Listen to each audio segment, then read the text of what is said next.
Something else that's, I think, equally compelling about the American experience in World War II is the experience of race in the United States, and particularly in the United States Armed Forces. The United States is fighting for liberty and freedom, and Roosevelt's famous 4 freedoms, and yet in the American South, the Jim Crow laws have created a kind of racial apartheid system in which African Americans are not afforded anywhere near the privileges of citizenship that they're due. And yet they're drafted and will serve fighting in defense of the country, not alongside white soldiers, because they'll be assigned to segregated units, but they're fighting for the same big picture ideals, but have not received them in their own lives. There's a set of terrific letters from W.E.B. Du Bois, the great African-American scholar and thinker. One of them is all the way back from November 1940, so a full 13 months before Pearl Harbor and before the United States will be drawn into the war.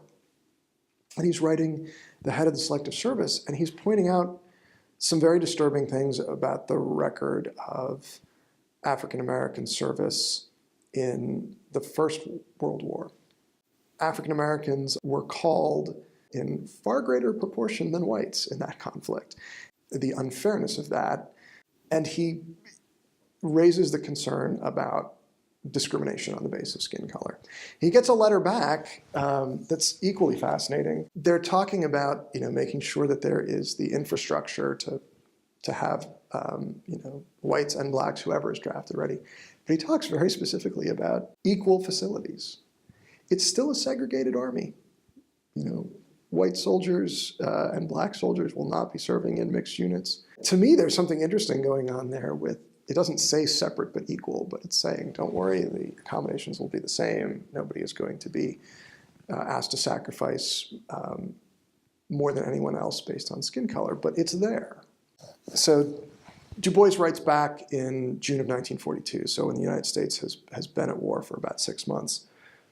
And he offers to help support the war effort and the draft kind of conditionally by offering to write and make the argument to the African American community that while not everything is perfect, the status of African Americans is better in 1942 and with the prospect of waging World War II than it had been 25 years earlier during the Great War. He lists specific things that the federal government did poorly in the Great War and that African Americans should be upset about, but then talks about ways in which, in slow and somewhat incremental ways, the government, the army, and I think the society have been moving forward a little bit.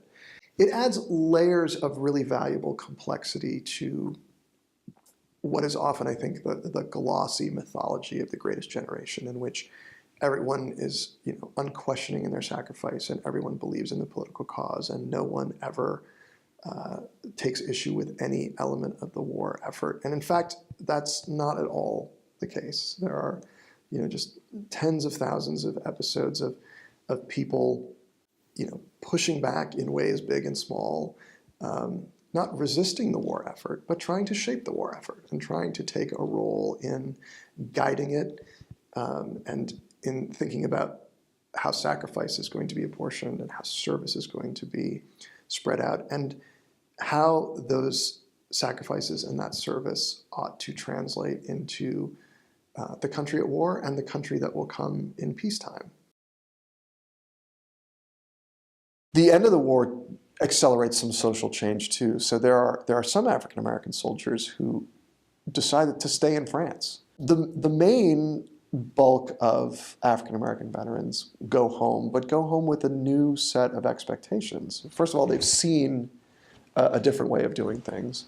But I think much more importantly, they feel, and rightly so, that they have paid their dues. And throughout American history, there is no way to cement one's claim to citizenship that is quite as persuasive as risking life and limb or giving a life in defense of the country.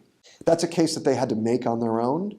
The white power structure doesn't just turn around and treat them as equals magically, but their service gives them a new kind of argument to make, and a really compelling one. So there's new ammunition There's a photograph that shows an African, I presume he's a veteran, although I'm not 100% sure, but he's clearly making reference to the presence of African American soldiers in combat zones in World War II. And it shows him on a picket line with a sign that says, if Negro men can carry guns for Uncle Sam, surely they can drive milk wagons for Bowman's Dairy. You know, if African Americans can drive the trucks that carried shells and fuel through, dangerous combat areas, surely there is no reason they cannot do this much safer civilian duty. There's really no answer to that.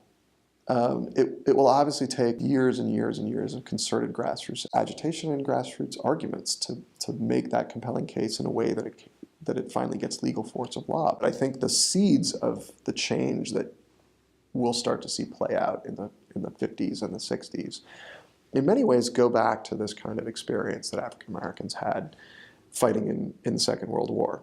For military historians who look at the ways in which the process of fighting wars affects things that happen far from the battlefield, this is one that you just can't delve into deeply enough.